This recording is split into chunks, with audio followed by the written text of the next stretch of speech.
Hello dear, এই যে রাস্তাটি দেখছো এটা কোন রাস্তা বলো তো? এটা হলো কল্যাণী এক্সপ্রেসওয়ে। যখন কিনা এটা 2 লেনের ছিল, রাস্তার ধারে প্রচুর গাছ ছিল। দুপাশের গাছের সাথে কেমন আকাশটাও কত সুন্দর লাগছে দেখতে। তবে এখন আর কিন্তু এমন নেই, রাস্তাটাও নেই আকাশটাও নেই, চেঞ্জ হয়ে গেছে। আর কিন্তু 2 লেনের রাস্তা নেই, এখন 6 লেনের হয়ে গেছে। যদিও এটা নিমতা থেকে মুড়াগাছা পর্যন্ত 6 লেনের হয়েছে, তারপরে মুড়াগাছা থেকে কল্যাণী 4 লেনের হয়ে রূপান্তর হয়ে গেছে। মূলত রাস্তাটি সোদপুর, ব্যারাকপুর, নৈহাটি এই সমস্ত জনবহুল এলাকার রাস্তার যানজট এড়াতেই রাস্তাটি বাইপাস হিসেবে ব্যবহার করা হয়।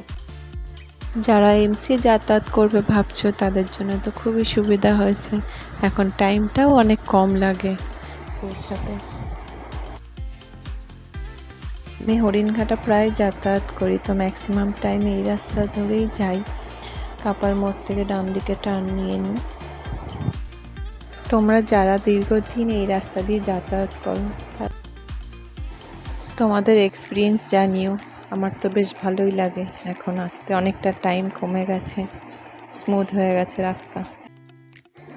তবে হ্যাঁ, পুরনো গাছগুলোর জন্য খারাপ লাগে। প্রচুর পুরনো গাছ ছিল যেগুলো কেটে ফেলা হয়েছে, তো কিছু পেতে গেলে কিছু হারাতেই হয়।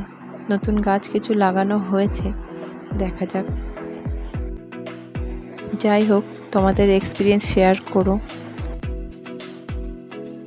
কমেন্ট বক্সে জানিও ভিডিওটি কেমন লাগলো, আর ভুল ত্রুটি হলে অবশ্যই জানাবে। আজকের মতো টাটা, বাই বাই। দেখা হচ্ছে আবার অন্য কোনো ভিডিওতে। সবাই ভালো থেকো।